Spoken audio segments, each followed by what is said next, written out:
All right, welcome to the first episode of Distilled Conversation. My name's Brian, I'm Gavin. How are you? and we're basically a whiskey review channel that also two guys sitting around talking about sports and entertainment as well. Yep. First part of it is us kind of going over whiskey. One of us will introduce. Other part is us talking about a very specific subject. What's the whiskey that we're looking at? The whiskey today, right? This is Aberlour Abunda, and if I'm pronouncing it right, I'm not sure. The Scots, they pronounce things a whole lot different than we do, Yeah, so yeah, yeah. I'll just go with the way the bottle looks. Abunda, right? And this is a cask strength whiskey that I believe it has no age statement, so I can't say it's 10, 15 years, whatever. I just know it tastes good. Mm-hmm. And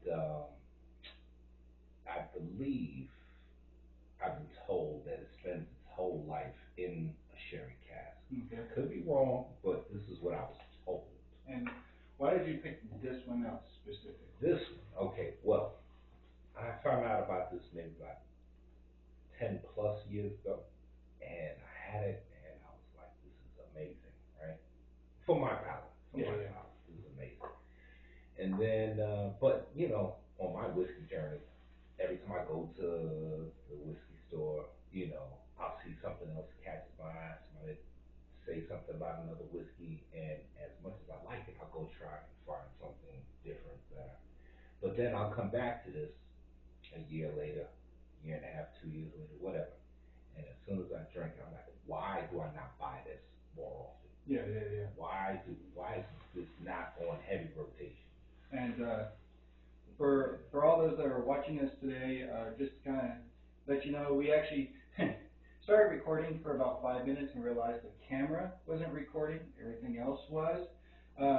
So we did kind of smell it and taste it. We can do it again? But no, we're going to do it again. But what I'm going to tell the individuals on camera that are watching us, what I found about this Scotch, even though it's cask strength, it's high octane, it is a nice introductory whiskey for individuals trying Scotch for the first time. You are 100% right about that. Even though, just like you said, even though it's like 60% alcohol, which is pretty high, it's got nothing, shall we say, offensive to. When people think of Scotch, they think of that peaty, smoky flavor, sometimes even salt waterish and things like that. This doesn't have that. This is like got a sweet tang to it. But let's smell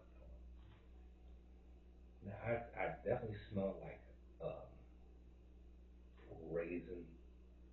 I smell a little citrus to it. I'd say maybe a tinge of like a green apple. Yeah, it's got a very fruit forward. Fruit forward, definitely fruit forward. Nice color to it. I don't know specific on the rules as it plays with Scotch, whether or not they're allowed to mess with the coloration of the whiskey during the bottling process. Believe it or not, there are Scotches that do play with the color a little bit. Yeah. I don't know if this does, but I know some Scotches do. But it's got a nice color. When you hold it up to the light, good nose. On the back end of the smell, I can get just a tiny bit of molasses in there. Yeah. Tiny bit. It's probably where that sweetness comes into play. Yeah. We'll go ahead and give it a try.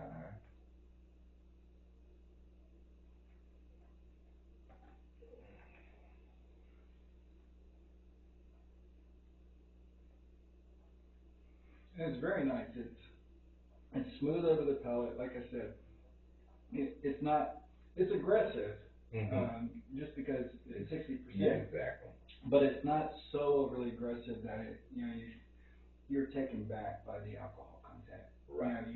You're able to appreciate the whiskey itself without being completely overpowered by it being a cask strength bottle. So very, very, very nice. It kind of goes across the palate. Really, really nice. Yeah, it's got a good mouthfeel now. don't drink too much because we want to play with this a little bit. So, Why not? here, this is what I want to do. All right. I got this whiskey whiskey aerator, right? All right. Yeah, I've never seen one of these before. Okay. So there will probably be individuals that are watching us for the first time. We'll probably pull this out quite regularly, especially since we notice that certain bottles that are slightly, lack of a better word, offensive in our palate, open up a little bit more when the bottle is allowed to sit after opening. This kind of facilitates that a little bit more, you said, is that right? Okay.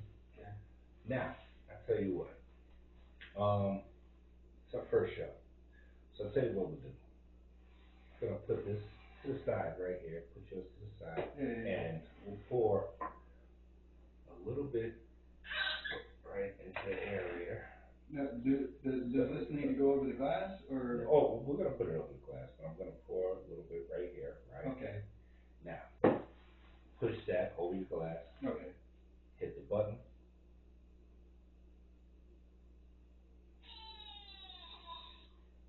Right. All right.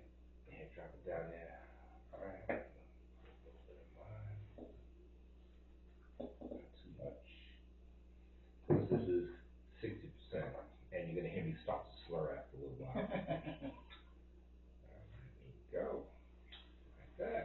All right. And now,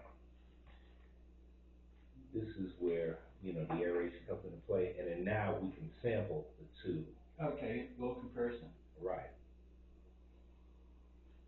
I don't smell the raisin as strong anymore. No.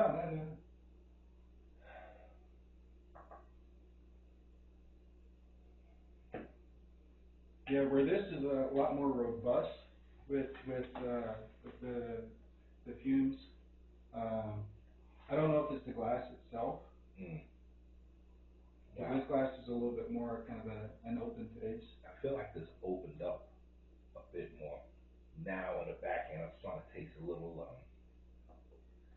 I can actually taste like, I guess, a barley note, like a more greenish note. And then now let me go back to this to make sure I know what I'm talking about.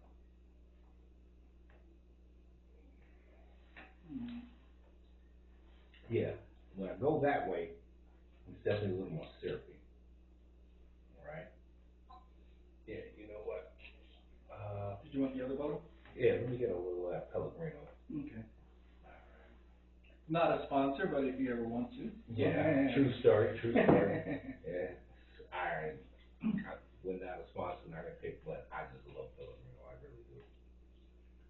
I drink this every night when I gotta get my water in the middle of the night. Yeah.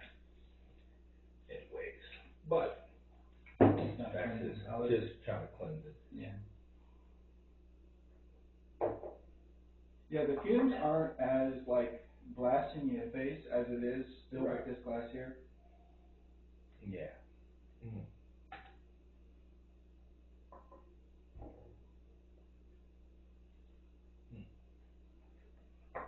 Now, which do I like better though?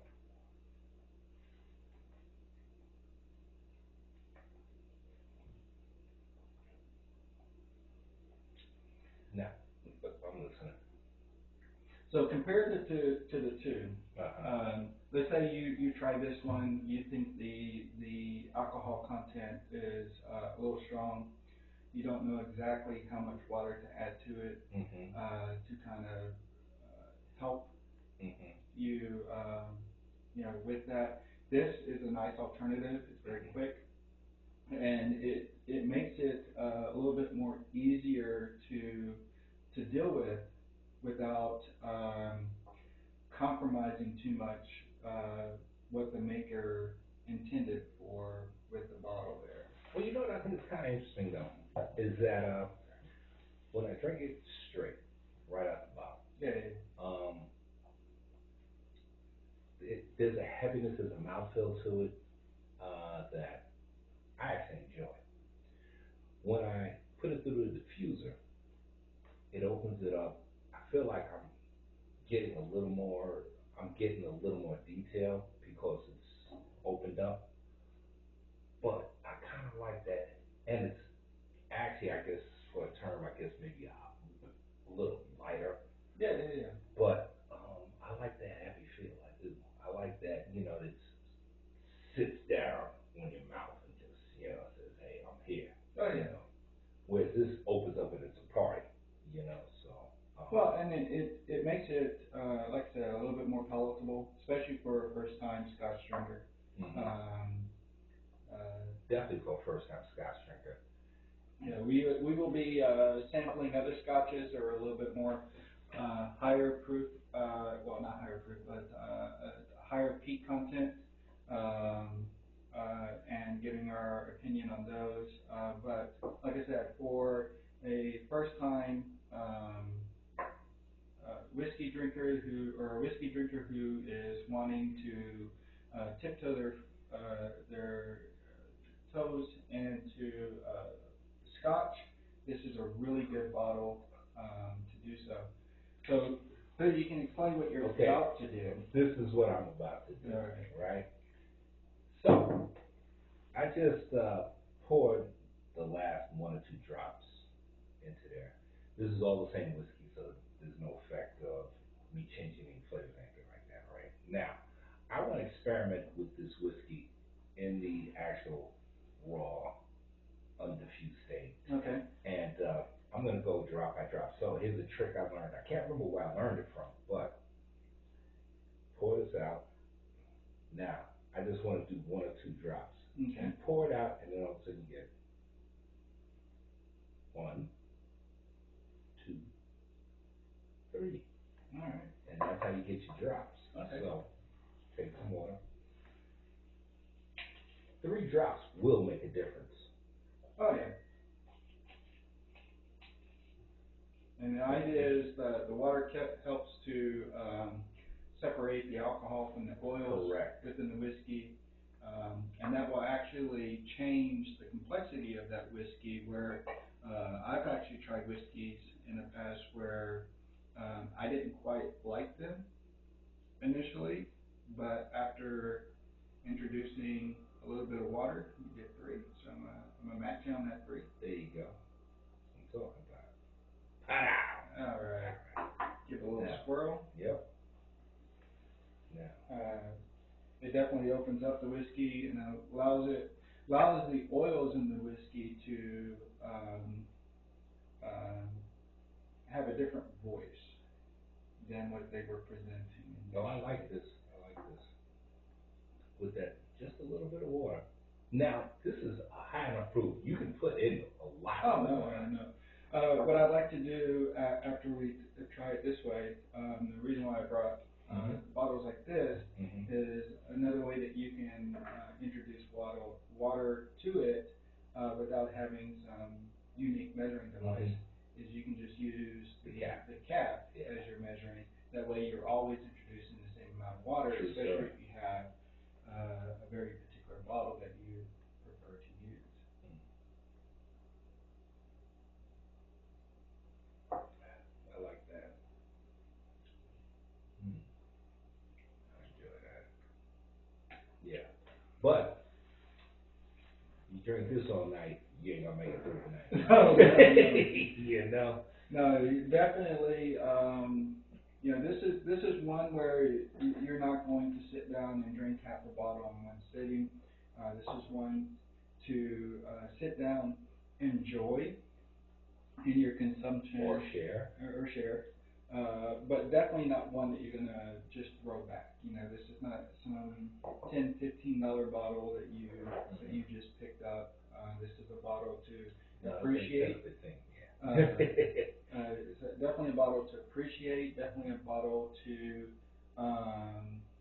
try to dive into what the maker intended this product to be at its finished Yeah.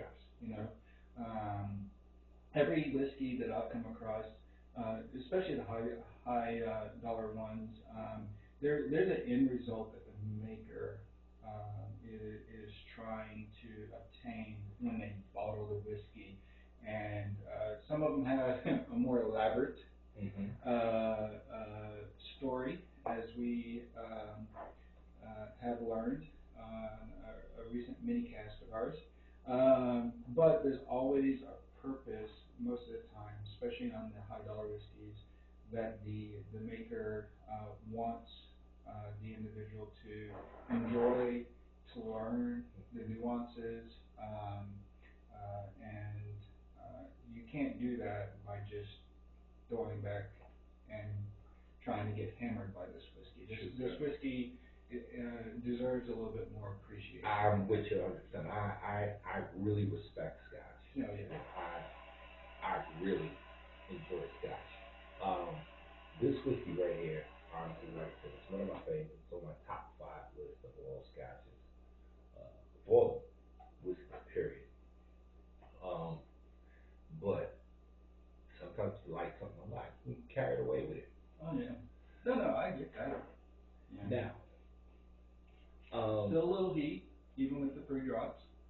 I kind of feel that at the very end. Before it was more forward, the alcohol. Mm-hmm. Now you are able to enjoy the more complexity of the whiskey at the beginning of it, and only get hit with the heat of the alcohol as you're swallowing it down. So you still definitely get that hit with it being still 60%, because 3 drops is not Right. going to dilute it that much. No, it's not going to dilute that much. Now,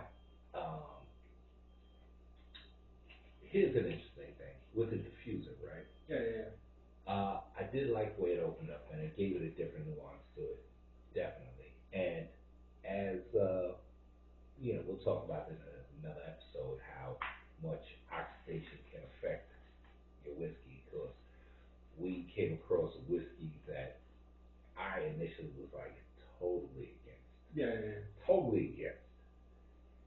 And I tried to like it, and I just couldn't. I was like, I gotta take this bottle back, right? But most people will take the bottle back, so yeah. So after it sat for a week or two with that added volume of air, Yeah, yeah, yeah. I had let you try it. You were like, oh, it's not bad. And I still was like, oh, I'm on the fence, but I didn't want to admit that it did taste better. Yeah, yeah. I mean, that particular whiskey, like I said, it wouldn't be my first one. Right. And we will eventually review that one as well. Right. And I know which one you're talking about. Yeah. But it was definitely one that wasn't completely offensive, at least to my palate. Right. But it wasn't definitely not the bottle that I'd be reaching for first in my cabinet to have. But here's the interesting thing. And listen, the beautiful thing about whiskey, the beautiful thing is that it has so many different nuances to it. Aspects can change with water, with air, with time.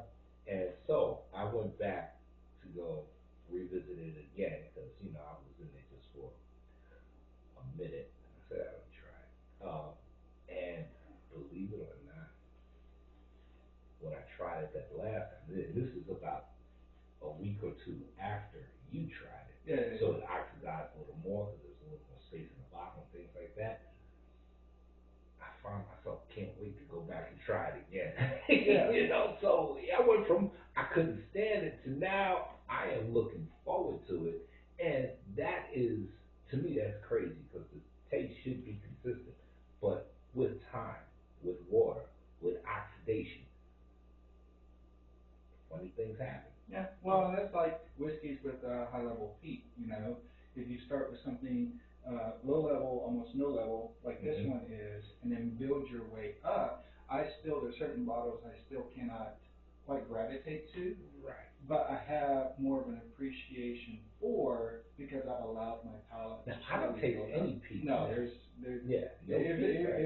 if there is, it's so subtle, so minute. But now, I myself love some peat. Yeah. Peat don't scare me at all. But I know you're like, I like a hint. He'll take a little hint. He'll take a little hint, but he's like, hey, Easy. Now, here's the thing. Before we get too far ahead, there's something on my mind. What's up? What's up? What's up? This whole LeBron, Michael Jordan thing. And I don't want to get too sloshy that I can't talk about intelligently. But I just, listen, I think LeBron is fantastic. I think he's great. I think he's this, that, and the other thing. But he ain't right, man. I'm sorry. So, for those that are not aware, so the second half of our podcast, the conversation half, it's always going to be a particular topic, a particular subject that we're going to dive into. This week's topic, this week's subject, and I gave you the option when we decided to do this podcast that we could hit the ground running with this subject, or we could wait until the 1 year mark. And you said, if we're going to do it, we're going to do it. So, and I agree. So the opening podcast for our show is the debate. Well, are we even debating this? Well, we're not. We're not.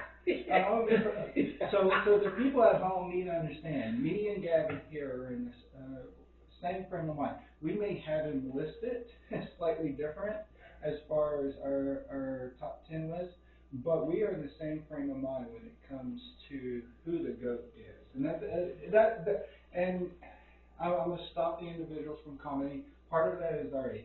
You know, I'm nearly 50. You're over 50. Yeah. We saw greatness. Yes. Do his thing. Yes. And we saw near greatness, which we will talk about in 2 weeks. Yeah. Do his thing. Yeah. And then we saw this guy who had the potential for greatness, and he's doing his thing. And I'm saying doing because 22 years, still in the league. Is it 22 years? I think it's 22. I have to look at my notes. Sort of might be 23, but okay. It's over 20 years. It's two plus decades. 2+ decades. That's a long time for anybody to do anything, let alone for the sure. sport of basketball. So sure. I tip my hat to him for being able to be healthy enough to play long enough to be. Well, you know, and that's okay. To be in the conversation. Okay. Here's the deal, right? The game was played completely differently in Michael Jordan's time. There was no time management, you know, where, we're only going to play you this many games, you're going to sit out games for the rest of it.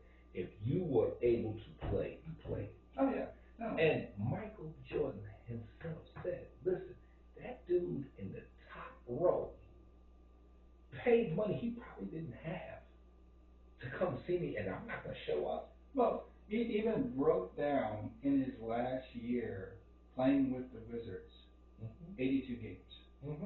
Yeah. Now, he didn't start all 82. But he played.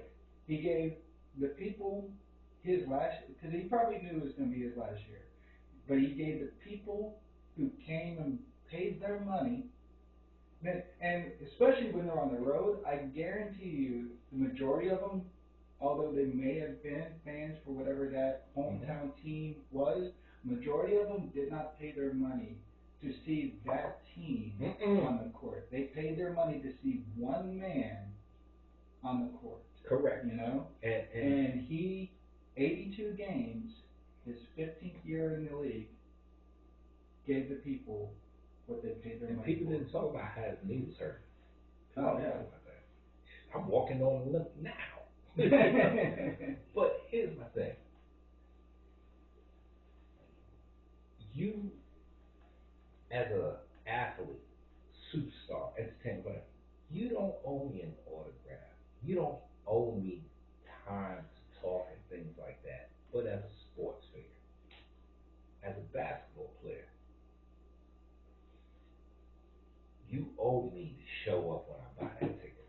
Well, in any other job, when you're paid money and it's your day to work, you're expected to work.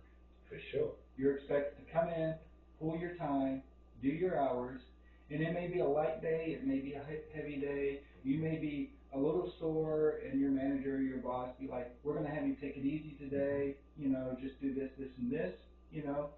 But regardless, if it's your day to work, then you're supposed to come in and work. Right. And, I get it. So one of the conversations I told you I had with an individual that was really big into LeBron, Okay. And I told you I had a nice conversation We with haven't him. scratched the surface of the subject yet. Yeah. Right. Go. I told you I had a nice conversation with him. He was very energetic, very emotional about his stance with LeBron being the greatest of all time. And I appreciate the opinion. I can see the merits of the opinion from their point of view, and their point of view being an individual that never saw in real life. It's the same reason why when I speak to individuals that saw Wilt or Bill or Kareem, I didn't see what they saw.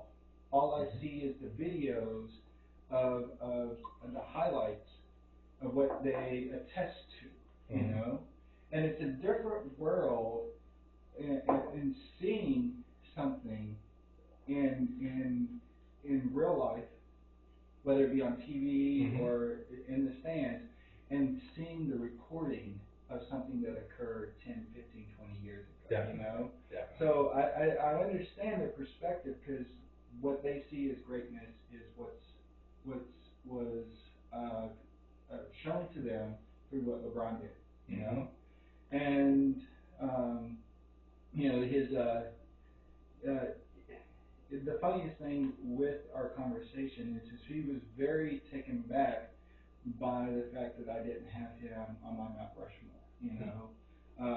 I told him I barely had him in my top 5, and if he was in my top 10, which he probably is, he'd be mid to low, 7, 8, 9, thereabouts, Okay. I don't even know if I have him as my 6, because as I told you, my 5 is actually comprised of 2 individuals, and some people will be like, oh, you can't do that. You can't hold one spot for 2 people, but my 5 is Larry and Magic, because they are what saved the NBA. And they were absolute mirrors of each other. So that's why if I have to split them, and then I'm going to have to dive a little bit deeper, it'll probably be Magic and then Larry.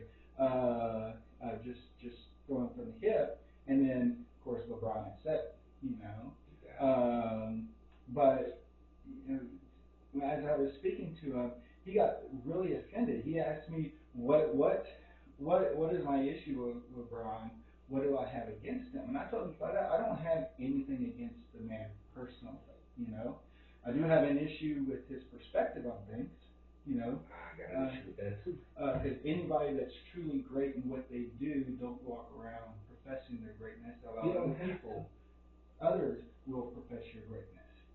You just allow what you did to be the testament to who you are. And if it's really a testament, people talk about it. Oh yeah, and the things that he kept coming back, and the reason why he marked him as his GOAT was the performance he did when he came back to Cleveland. That how he pushed that team to a championship, and how there was nobody around him that was any noteworthy. No, well, hold on, come on.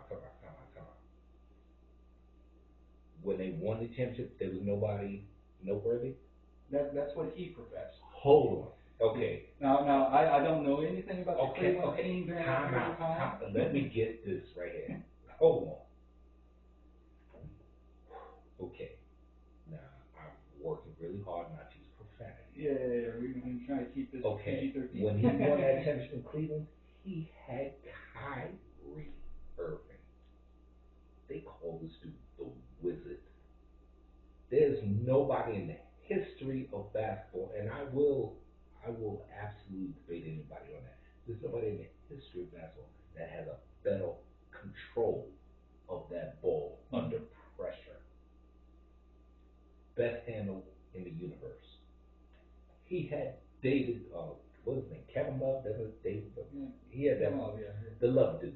All right. He had Kevin Love, who on a given night, this dude says, you know what? I think I'm gonna get 20 rebounds, and did it. And did it.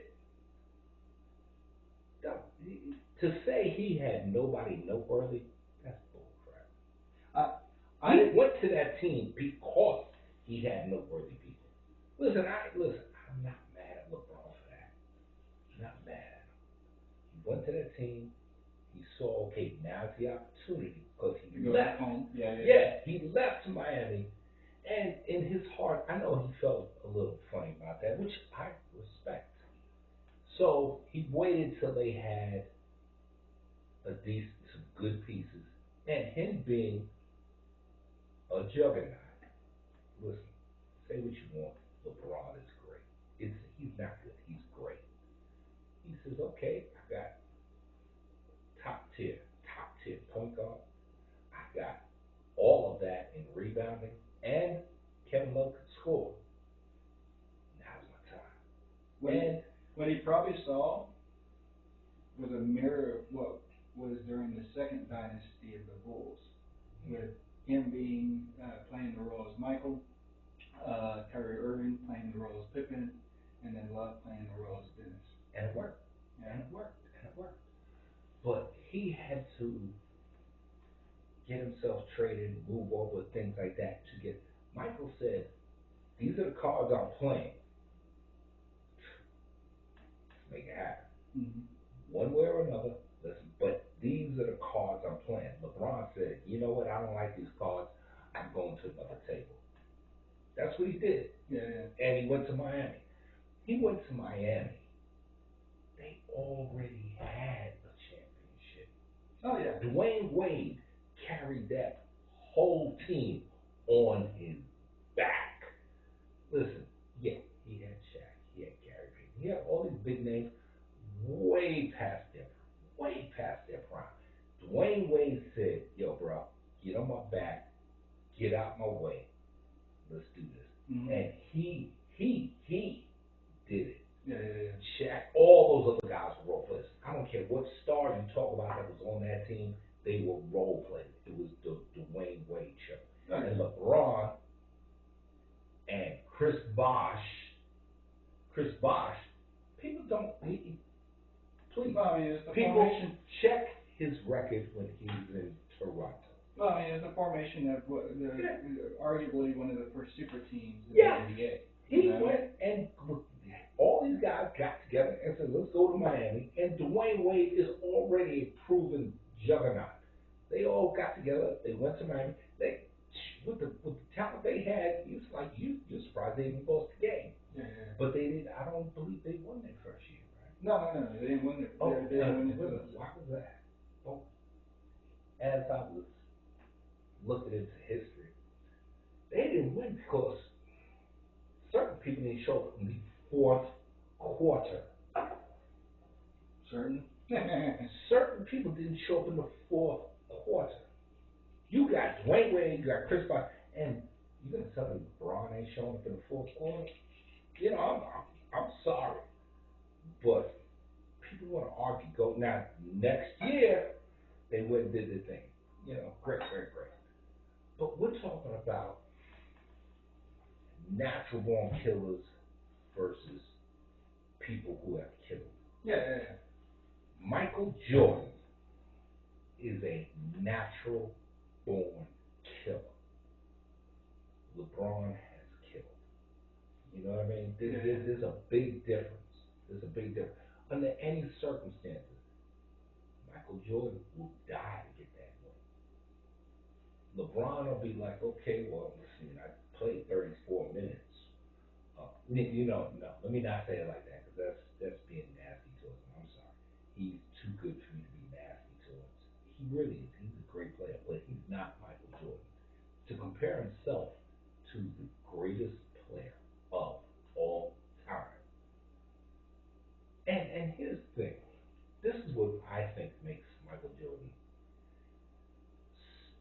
different from LeBron.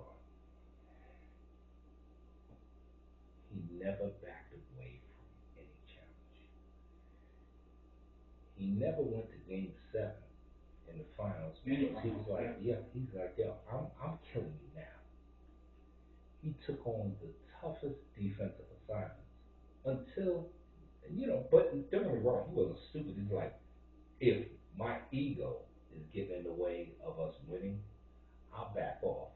So certain players, he would hold them, but there were certain players where he said, okay, I got to back off. Like, well, and he learned that lesson going into his second three-peat. But here's the thing, no.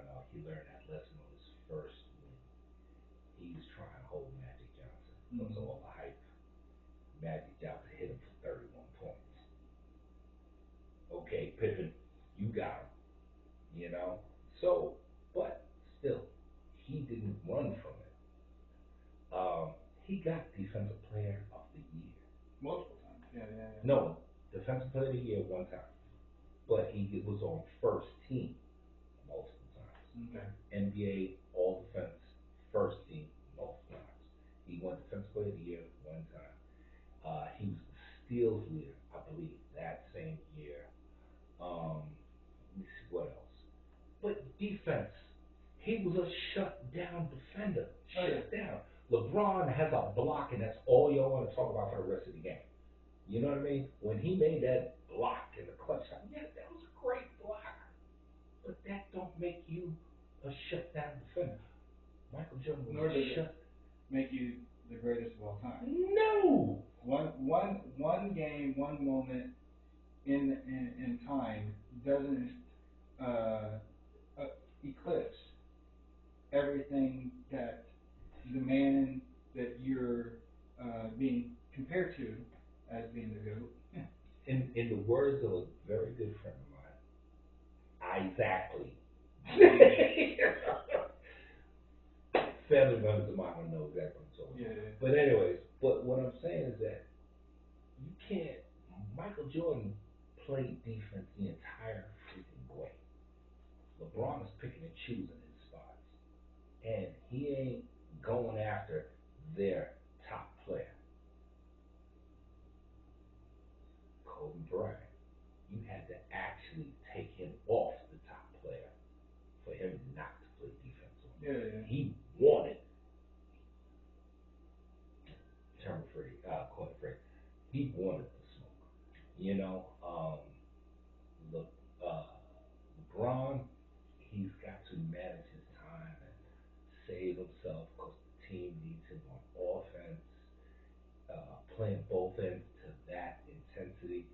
A little bit much. And I can get it somewhat, especially as you get into the later years of his career. I mean, by the time he hit his 15th year, I mean, he came in the league at 18, so he's 28, 30, 33 at that particular point in time. I mean, he's put in his dues, so I do get that. Like I said, Jordan's last year in the league, he did 82 games, but he didn't start all 82 games, and he didn't necessarily finish all 82 games.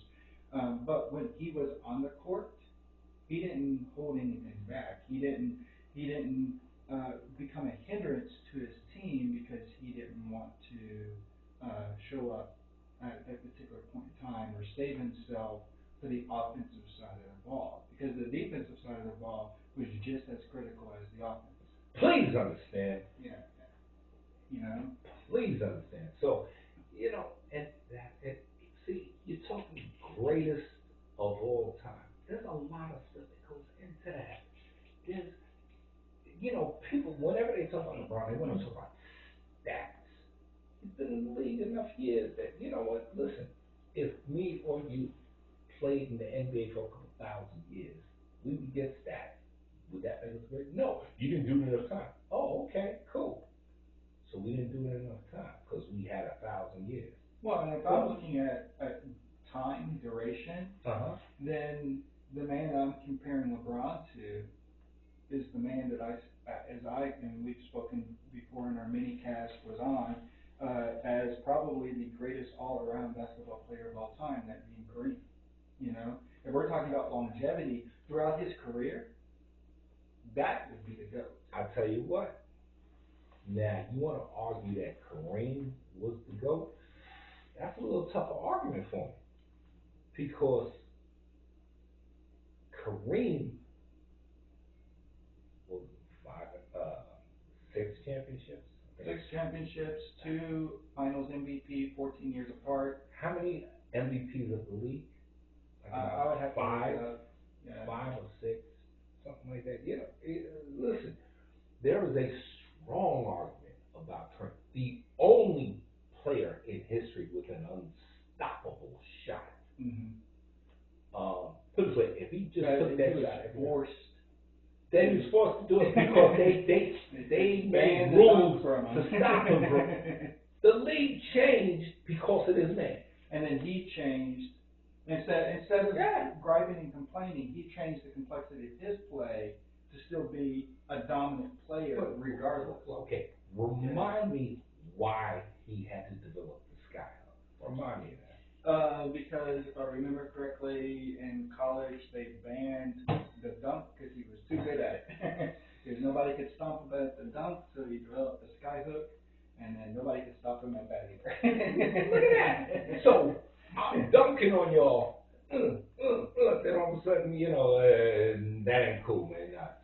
You can't do that. So now all of a sudden they changed the rules because of this man. So Kareem, if you said Kareem should be the GOAT versus Michael Jordan, you know, I gotta work a little harder. Yeah. But with LeBron, listen, I think LeBron, please, all you LeBron fans, I think LeBron is a phenomenal player. I think he is, he's a once in a lifetime talent. Yes. His body, his physical specimen. We've never, 6'9", 250. We've never seen this before. We've never seen an athlete like LeBron before. The only other athlete like LeBron I can compare it to is maybe Wilt. No, I was going to say a whole nother sport. Maybe a Bo Jackson. Okay. Yeah. You know what I mean? And Bo Jackson to me is possibly the GOAT of all athletes. I would agree with that. Oof, anybody that you know what?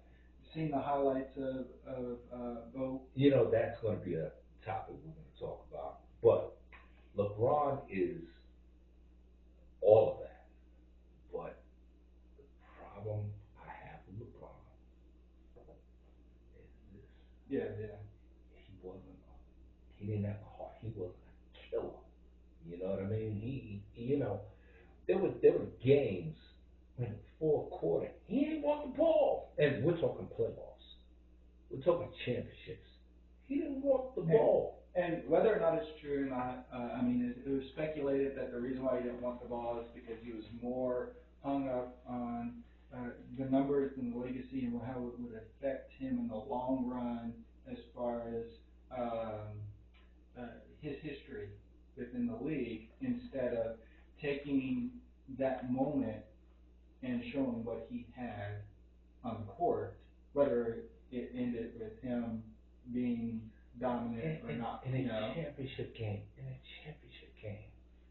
whether it's the first game, fifth game, seventh game, every single game counts. Every single game means when you're in that championship series. And you take off on the fourth quarter, or you don't give it 100% in the fourth quarter, I'm sorry, man. You are losing. Well, what I'll say to individuals that are professing LeBron to be the GOAT, and I'll say the same thing. No slight to LeBron, phenomenal talent. Mm-hmm. Even though I've stated that I don't have him on my Mount Rushmore. He probably not my top 5, mid-range and top 10. I still see the type of player he was. He makes my top 5. Okay. But that's just me. Yeah. But what I will say is that the thing that LeBron has against him, as opposed to MJ, is never been able to see MJ have himself in such a dominant presence against another team, i.e. the Mavericks, and then completely hand over the series to this team, one game after the other, after the other. At a certain point, I see MJ, even if he had to fabricate some type of reason, be a driving force to get that finals, you know, if that series was based on him, you know. I don't see Dallas winning, but I can understand Dallas winning against LeBron, just because at a certain point he loses heart, and when he loses heart, that's it, you know. Real talk. You know, I mean, like I said, MJ was willing to die out there, and you know what? Like LeBron is a. They say, well, LeBron is he a pass first, or they talk about LeBron's IQ. He can throw assists, absolutely, very good passer. He can take control of the game, things like that. But when his neck is on the line, we're trying to win. This is it. We're down to the last 2-3 minutes of the game, and all of a sudden, you really don't want to shoot. The only reason you ever saw Michael Jordan pass that ball on that last shot was because he knew all eyes would be on him.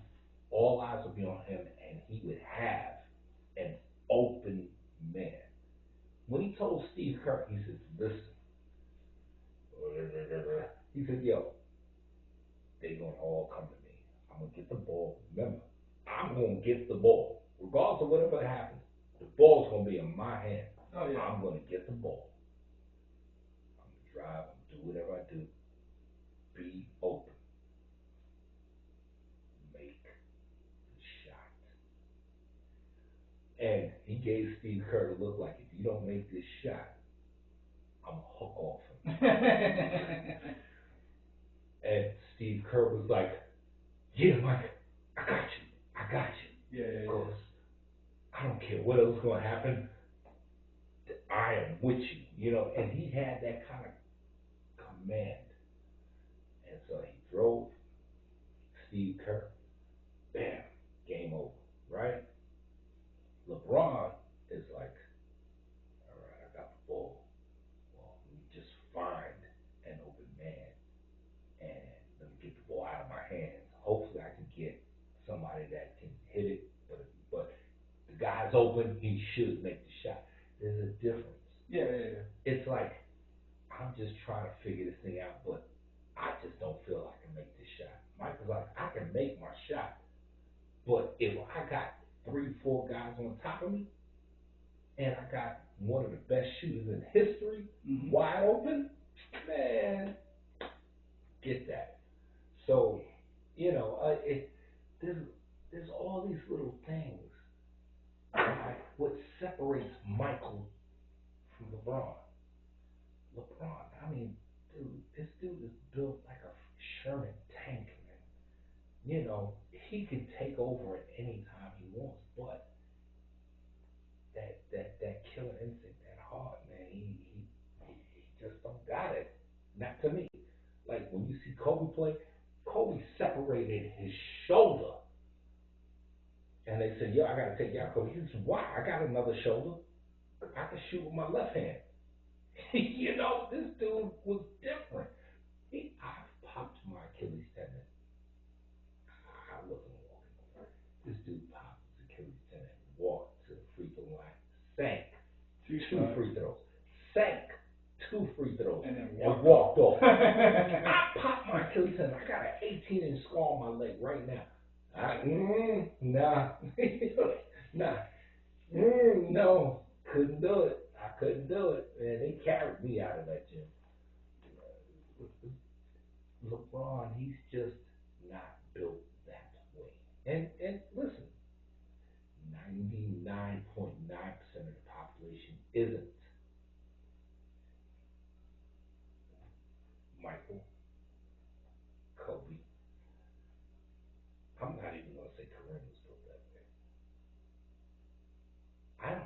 know anybody else that was built that way. Oh no.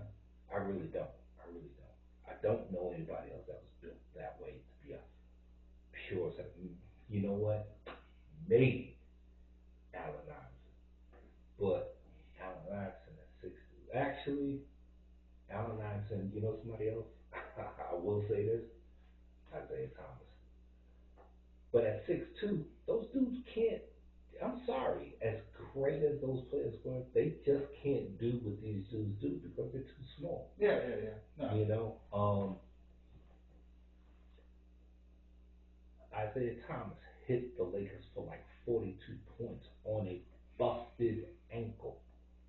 On a busted ankle against a championship team. Say what you want. That dude was a killer. Allen Iverson, through any kind of injury, whatever, nobody ever said he wasn't breaking it. No. Kobe, all day, every day, bringing it. Michael Jordan. Michael Jordan would go to the best player on every team, smoke a cigar, talk crap to him, and say, yo, you gonna guard me? All right. Looking for more. I need your best game because I'm bored otherwise. Yeah, yeah, yeah. I'm bored otherwise, so I need your best game. And please say something negative towards me so I can use it as motivation. I'm sorry, man. I just, this GOAT debate, I don't know how LeBron jumped over Kobe to be even matched up with Michael. I know how Kobe is right up there with Michael. Yeah, yeah. But even Kobe, to the day he died, was like, Michael's still number one. And you know why? Because he didn't accomplish that sixth ring. It was all gauged by, do all this stuff during the league, but you still got to get those rings. And he didn't get that sixth ring, so he was like, yo, if I don't get that sixth ring, I cannot come at Michael like that. But he would tell Michael in a heartbeat, you take your best year against me, and I take my best year against you, I will bust your booty. I try not to curse you. We'll talk about it in the next podcast when we do our tribute to Kobe. But I mean, one of the things that is talked about with Kobe and MJ was the respect and love that they had for each other, and the appreciation that they had for each other for their work ethic. Tons of it. There's interview with MJ where he talks about a matchup that they had, and Kobe was driving for it. Mike plants it, and Kobe slams into Mike. Mike falls down. Mike looks up at Kobe and is like, "No, we all knew you weren't going to pass." But that was Mike's brain. That was Mike's brain. He knew Kobe. He wants me so bad. He ain't passing. Well, and he knew that in the end, winners want the ball. That's right. That the individuals that have that clutch mentality, that clutch gene in them, want to take that last shot, want to have that one-on-one matchup where they can show that they were the dominant person in that moment in time. And the biggest thing that holds LeBron back, besides the hard aspect of it, is that mindset, especially as was coined by Kobe, the Mamba mindset of kill or be killed, take or be take. And sadly, especially in this latter portion of his career, I feel it's acted as more of a detriment to his legacy than helping him as far as LeBron goes. Okay, explain. So, I understand partially why he decided to stay in the league as long as he did, because he wanted the opportunity that very few athletes have, and that is to be able to play alongside of their son. To be able to say that, enjoy that, have that moment where you and your son are playing in professionals. Very few athletes have that across any sport. But in him going for that,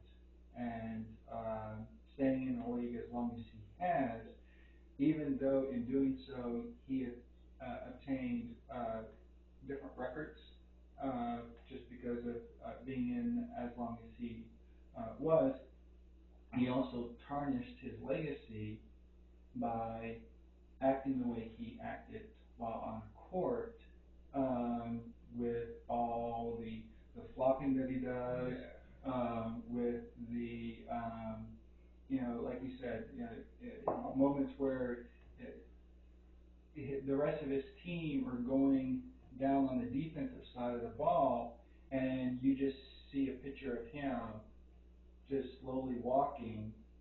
And I get it. He says that he's doing that in order to save his body because of his age, his body, his back, his knees can't quite handle that.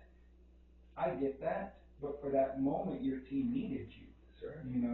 And you didn't show up when you needed to show up. If you ain't 100%, get off the court. Yeah. If you can't give everything you got for those whatever minutes you're on the court, get off the court. Because Mike, he was like, look, we can play me in spurts. That flu game, the flu game. Mm-hmm. Do you know Mike played 44 minutes? No, I didn't know what the time was. Well, he played 44 minutes of that game. It's only 48. He was only sitting for 4 minutes. And the thing was is that the game plan was Mike, we're going to play you in spurts. Mike even requested, he says, hey, play me in spurts. I'm not really, I'm not 100%. I pick and choose little spots. But once he got out there, he's like, yo, my team needs me. I'm going all out. Yeah. I will die with no bullets left in my gun. And that's who he was. And it's just cause of even, take people trying to give LeBron that GOAT status because of stats. But stats lie. Stats lie. If you play that many years and you hit this milestone, you played that many years, okay? Everybody's going to hit a milestone if they're able to play long enough. Oh, but his body, he can do it. Okay, you know what? I bow down. He was blessed with the greatest body anybody's ever had in basketball. Well, and during a period of time where what they had in order to keep them healthy in the in between is a lot better now than they had. Way better. Man, could you imagine? A Larry Bird or Magic with the kind of training, nutrition, services that they have now? What killed Larry Bird was his back. Mm-hmm. Otherwise, this dude was unstoppable. Magic Johnson, HIV thing, whatever. But Magic, in all fairness, Magic was not he wasn't the most athletic player on the court. Yeah, he was 6'9". He had skill set, but he didn't jump higher than anybody else. He didn't run faster than anybody else. He just had a brain that worked. Oh yeah. No, he knew for this particular play, these people were going to be positioned this way. This person was going to be matched up with this person, and knew exactly what matchups would play best for this particular scenario that they were running in. He had a It's a mind that he had. Yeah, and so you put those two players in this generation now with the kind of technology that we got. Oof. So it's just saying that I got these stats or I did this or I did that. I played 20 plus years and I beat Kareem for most points. Okay, you played forever. Of course, if you're that good a player, you will break every record eventually if you play long enough. Oh, yeah. But for the time that they played, the greatest of all time, for the time that they played, if I am going to take somebody on my team to play for the fate of the universe, and I got to choose between Michael and LeBron, you know what? For the fate of the universe, all those LeBronians, all of them, watch Michael Jordan during those three-peats, the whole season. Watch LeBron for any stretch of time that you want. For the fate of the universe, are you going to really, seriously, are you going to take the best Michael Jordan or the best LeBron? For the fate of the universe. And if they say they're going to, I will take LeBron over Michael Jordan, the best version of LeBron over the best version of Michael Jordan. Yeah, y'all are lying. Y'all are lying. Y'all are lying. You know, I mean, put it like, even if you said Kobe, all right, you know, maybe because Michael never had to play against a guy like Kobe. He never had to play against a guy like Kobe. Kobe was pure killer. Mike was pure killer, but Mike understood I need my teammates. Kobe's like, well, if you ain't making baskets, I'm gonna do it myself. Yeah. You know, that was his detriment, in my opinion. So, would you like to try this other one? All right. Yeah. So normally we would finish out our podcast, but he brought in another Scotch. And before we move to the Scotch, look, there's going to be individuals that are going to hear what we just got done talking about. It's going to this debate is not going to end with us. It did not end with Stephen A. Smith when he was on Club Shay Shay. It won't end with anybody else that comes in after us. This debate will range on for quite some time, if not forever. Please comment down below if you're a LeBron fan. Why are you a LeBron fan? If you're an MJ fan, why are you an MJ fan? If you're a fan of anybody else that you think is a GOAT, comment down below. Let us know. Be respectful, because everybody is deserving of their opinion, whether or not they agree with your stance or not. Everybody has one. That being said, we're going to try one more Scotch that he brought. Then we're going to close out the show. Just so that you know, every 2 weeks we're going to have a video podcast where we're going to try a Scotch, speak about a subject.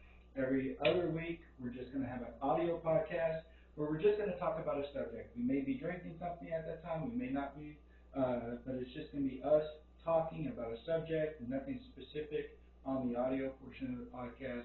So let's go ahead and move on to this other Scotch here. By the way, I'm so not computer savvy, I'm never going to read your comments. But Brian will tell me about it. Yeah. All right. You ready? Yeah, let's see. Let me clean up this glass real quick.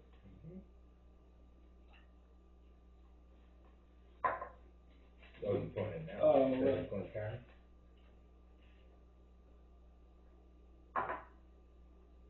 There you go. That is the ultimate. Okay. Make a mess, sorry. Waterproof? Waterproof? No, we can edit that out. No worries. We'll edit. There is a little bit of water in here. All right. You got about 3 drops in there. 3 or 6.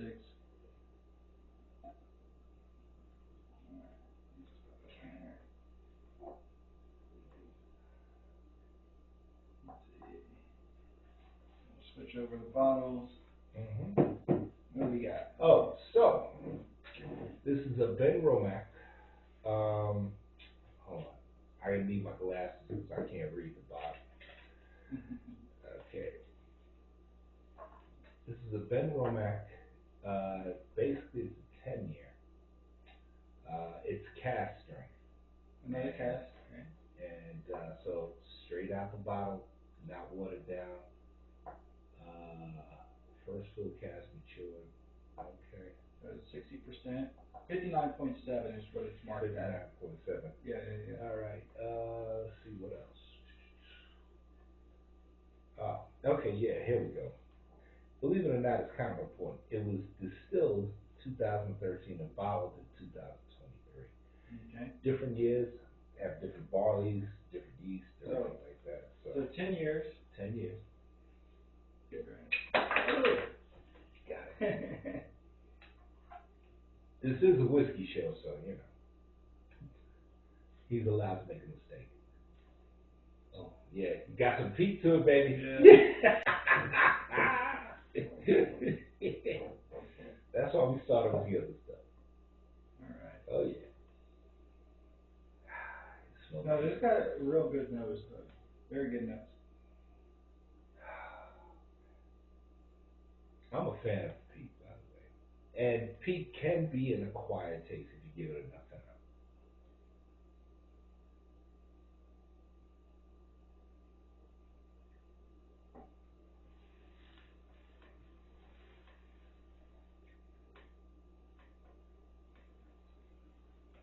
Yeah, definitely a little smoke to it. Definitely on the back end.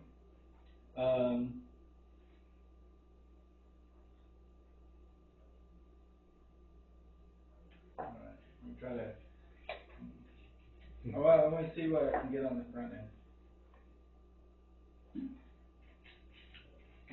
That's good. That's good. It's colorful. Very nice.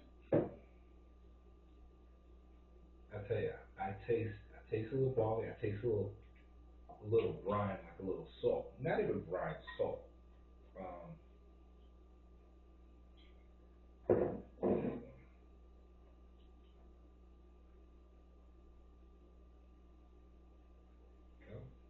Um, I taste a little salt, little it's got some peat to it.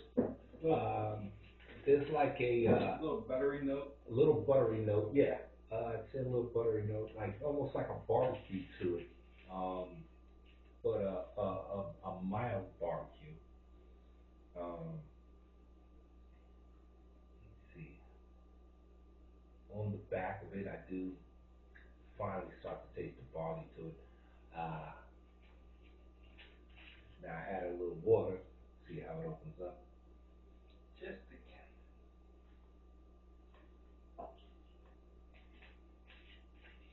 A little bit more than a couple drops, but there was a couple drops already in it. For sure. Okay, now I get a little more of a slightly sweeter note. Yeah, the smokiness kind of opens up with the water. Kind of smell that a little bit more pronounced. There is a little bit of a fruit aspect, not strong though, not strong. Um, what else? I definitely taste the barley notes though. Let me see. Definitely taste a little bit of salt. Let me see.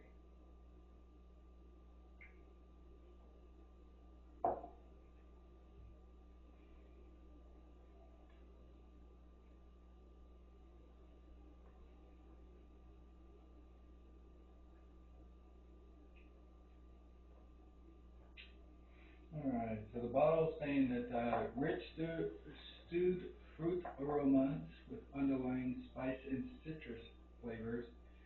I don't get the citrus so much. Finished in a toasted oak with a hint of smoke. No, I don't get the citrus that much either. But I do like it. Um,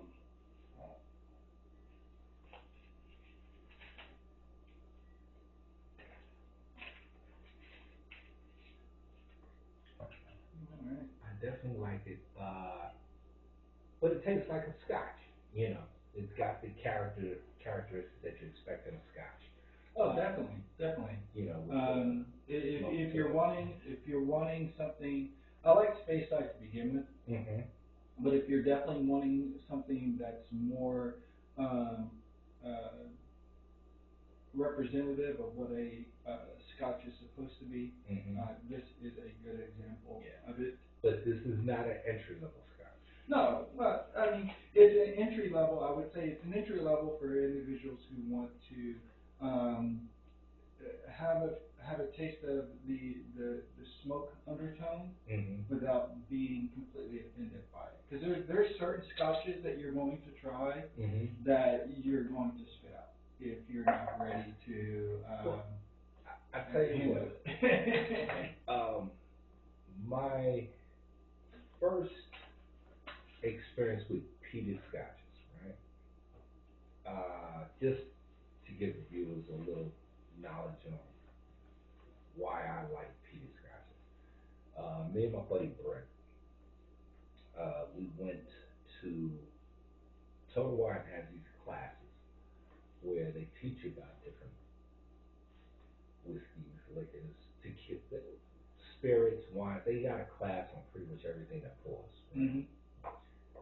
And so we went to a Scotch class.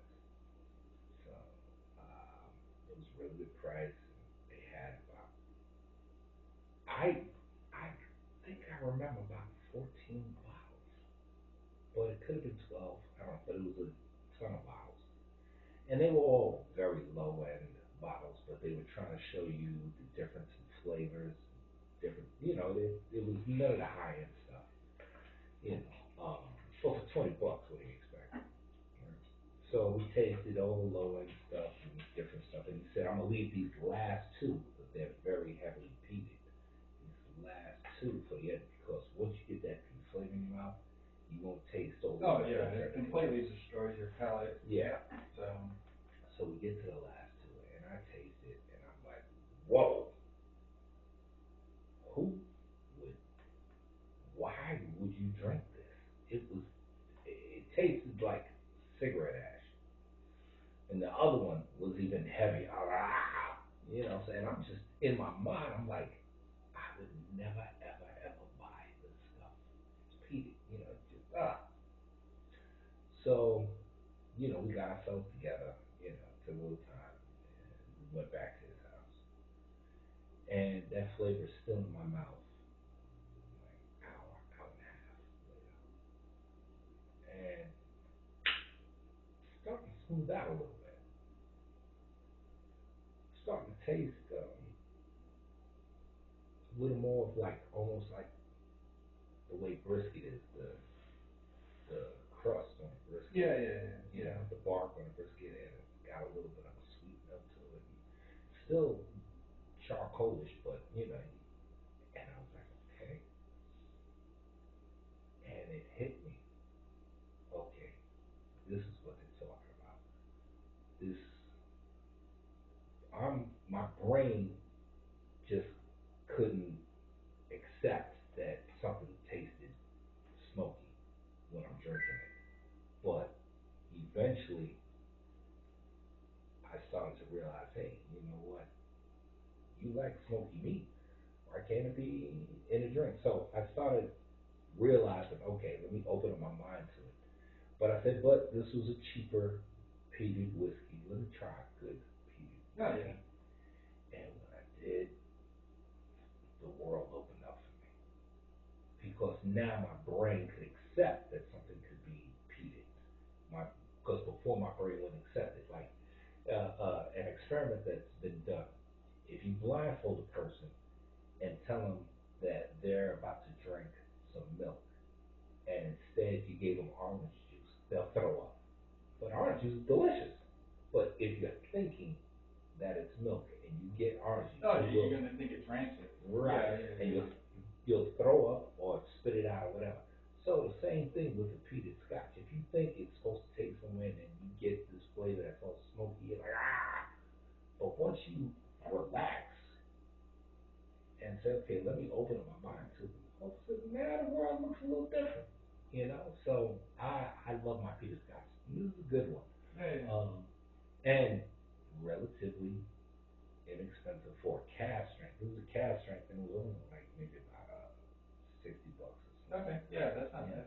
Yeah. Yeah, I normally go between 40 and 80 is what I look at. I'm very much a frugal individual, so I buy everything on sale. Well, I'm buying it for 40. It's normally like 80 or 100 bucks. Most of our episodes are going to be about something not to hurt the budget, but for the first episode, I did splurge on this. This at Total Wine was about maybe 104, 110, somewhere, I don't know, somewhere around there. But it's one of my favorites, and it was our first episode. Oh yeah. And No. I said, listen, I really didn't care. I was going to buy it, we're having a good time. And the so when you go to get whiskeys, all right, don't be afraid to try different things, branch out, test your palates. You'll come across whiskeys you don't like, and that's perfectly fine. Perfectly fine. You're gonna come across whiskeys that you absolutely love, that your go-to staples. I have mine. He has his. You're gonna have high dollar ones that you're gonna have to wait for them to go on sale, and then you're gonna have the budget friendly ones. There is no wrong whiskey. Nope. It's just the whiskey that you enjoy to have in that moment. So, Matter of fact, I'm gonna add to that. There's no wrong with it. It's all about what you like. And now we're more or less purists, so you're not gonna really see us put a bunch of ice in a lot of stuff. I mean, maybe a couple things may call for it, but I personally don't put a bunch of ice into too many things, right? Um, I can get a mixed drink, shake it up with some ice, strain it out, whatever. Or maybe, depending on mixed drink, yeah, maybe I will put a block of ice into it sometimes. But if I'm drinking high end, good whiskey, I like to drink it straight. yeah. But having said that, however you like it is how you like it, Yeah. right? No, I'm the same way. My mind frame is I always. So my recommendation to you is always try the whiskey as the maker intended. I agree. As you saw when we did our testing outside of this one, we did it in a clean glass. We tried it as the maker intended, and then we added nuances to it. We aerated it. We added water to it to expand that whiskey and to give it more depth flavor. But initially,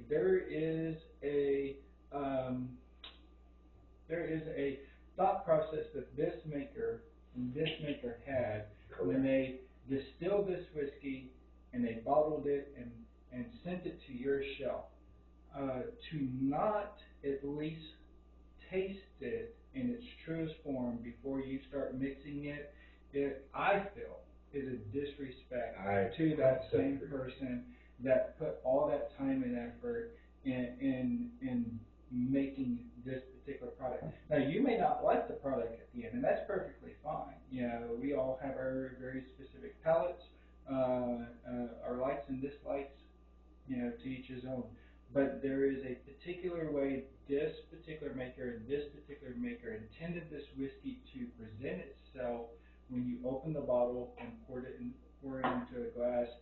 It is least respectful to at least your first taste that whiskey as that maker intended. Now after that, if you want to aerate it, if you want to add water to it, if you want to put it as a mixture, to each his own. But you should at least try the whiskey when you purchase it as the maker intended to see what um, aspect of that bottle is presented in the glass that you drink it from. So that's my only recommendation when it comes to the whiskey. I don't think I could have said it any better than that. I agree. Just respect the bottle. If you're gonna be in this game as like a whiskey aficionado, whatever you want to call it, if you're gonna do this, then do it. Do it right. You know, taste it as they present it. Then tweak it to what you like. Yes. And there's no wrong way to drink a whiskey in the end, right. But you should at least respect it in the beginning. Yeah. And then after that, do what you do. Yep. All right. So our next video podcast, so some of you guys are probably going, you guys harped on Kobe, not harped on Kobe, you guys harped on LeBron, really harped on LeBron. You guys talked about MJ, but where's Kobe in the midst of that? We did mention him from time to time, but we didn't dwell on it. And the reason why their next podcast is going to be a tribute to the Black Mamba himself, Kobe Bryant. His fifth year. His anniversary of his death is coming up. Very sad moment for anybody who loved, appreciated basketball, but more specifically appreciated the man that was Kobe Bryant. We plan on doing a tribute episode. I am going to have, just because of copyright, I'm going to just have audio clips for us to listen to some of the stories, make comments on. We, of course, will be talking about a whiskey that I will be presenting on that episode. But our next episode will be a tribute. We'll have a audio one coming up in the next week or so. It's just going to be us talking about whatever subject at that particular point in time. But our next video episode is going to be a tribute to Kobe Bryant and the whiskey that we'll be sampling at that particular time. I don't know about YouTubers out there. I can't wait. Appreciate it. Pleasure as always. Thank you for joining us. See you guys in 2 weeks.